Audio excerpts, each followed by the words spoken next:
Sa mundo ng artificial intelligence, marami ang mga bagay na pwede nating magawa.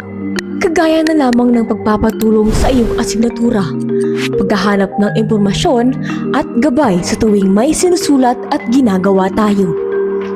Hindi maikakaila na maraming magandang dulot ang paggamit ng AI. Ngunit, paano kung ang bagay na dapat tulong para mapadali ang ating pamumuhay ay may hatid palang panganib sa ating buhay? Kapahamakan sa kaalaman.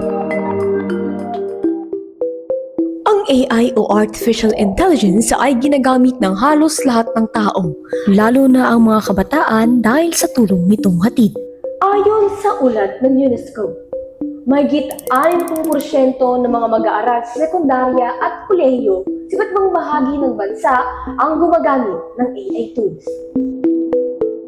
Hindi maiiwasan ang paggamit ng AI, lalo na ngayong panahon na halos digital na ang lahat. Subalit, ang pagsalalay ng lahat sa AI ay nagbibigay problema. Isa rin sa panganib na dulot ng AI ang maling paggamit nito, tulad ng paggamit ng AI sa pagbuo ng larawang hindi kaaya-aya. Grabe pala ang kayang gibuhon kang AI. Pati mga raot kay reputasyon kang tao, kaya gibuhon. Isa si Christian sa mga taong nabiktima ng maling paggamit ng AI.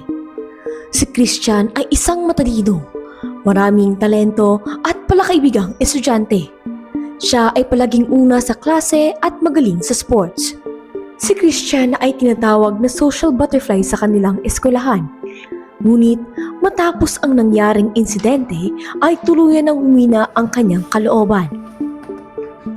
Kamusta ka ngayon, Christian? Sobrang kulog-tabi kang namamatian ko. So takot na magklase, magluwas sa harong. Dahil pa po nahahali. Nadidipisilan po ako na makipaghurin sa iba. Na baka anong isipon nila dahil duman sa peking picture na nagkakalat.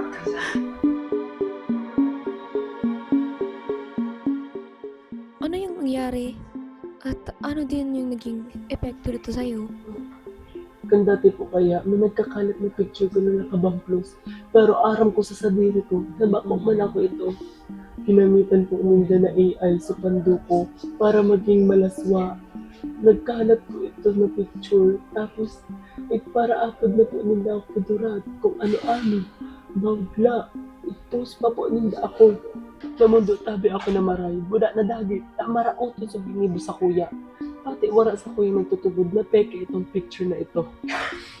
Ayon sa pag-aaral ng OECD o Organization for Economic Cooperation and Development, ang AI ay maaaring maging mabisang kasangkapan sa personalized learning. Kilala mo ba kung sino yung gumawa nun sa'yo? Dahil ko po aram kung isinagibo ka ito sa ko. Baka dahil sa inggit o dagit, kaya nagibo niya ang araw ka ito. Sana dahil niya ito gibuhon sa iba. Sa mundong makabago at puno ng digital, ang AI ay naging parte na ng ating buhay. Ang tulong na hatid nito ay nagpapadali ng ating pamumuhay. Ang AI ay walang hangganan. Napakarami ang pwede nating gawin dito. Subalit, huwag tayong gagawa ng mga bagay na makakasira sa ating kapwa. Ang AI, aram tang warang limitasyon. Pero sana, dahil tayo nagamito na pangraot kikapwa.